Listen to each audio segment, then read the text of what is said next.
తల్లి గర్భమందు నన్ను నిర్మించేవాడు నీవే. నీవు నన్ను కలుగు చేసిన విధం చూడగా భయమును ఆశ్చర్యమును నాకు పుట్టుతున్నది. అందును బట్టి నేను నీ కృతజ్ఞతాస్తుతులు చెల్లించుతున్నాను. నీ కార్యములు ఆశ్చర్యకరములు, ఆ సంగతి నాకు బాగుగా తెలిసి ఉన్నది. నేను రహస్యమందు పుట్టినవాడు, భూమి యొక్క ఆగాధ స్థలములలో విచిత్రముగా నిర్మించబడినవాడు. నాకు కలిగిన ఎముకలలో నీవు మరిగై ఉండలేదు. నేను పిండమునై ఉండగా నీ కన్నులు నన్ను చూశాను. నియమింపబడిన జన్మలో ఒకటినను కాకమునిపై నా జన్మలన్నీ నీ గ్రంథంలో లెక్కుతున్నాను. దేవా, నీ తలంపులు నాకు ఎంతో ప్రియమైనవి. వాటి మొత్తమంతా గొప్పది. వాటిని లెక్కించగా అనుకుంటున్నా అని ఇసుక కంటెను లెక్కకు ఎక్కువ అన్నది. నేను మేలుకుంటున్నా ఇంకను నీ వద్దనే ఉండను.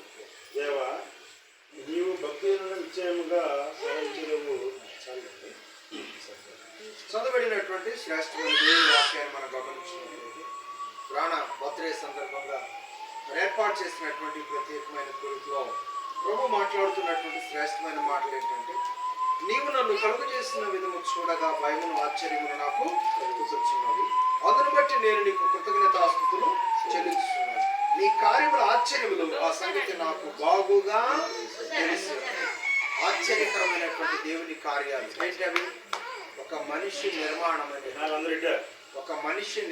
అనేటువంటిది ఆశ్చర్యకరమైనది. ఒక మనిషి యొక్క నిర్మాణము ఆశ్చర్యకరము. ఈ లోకములో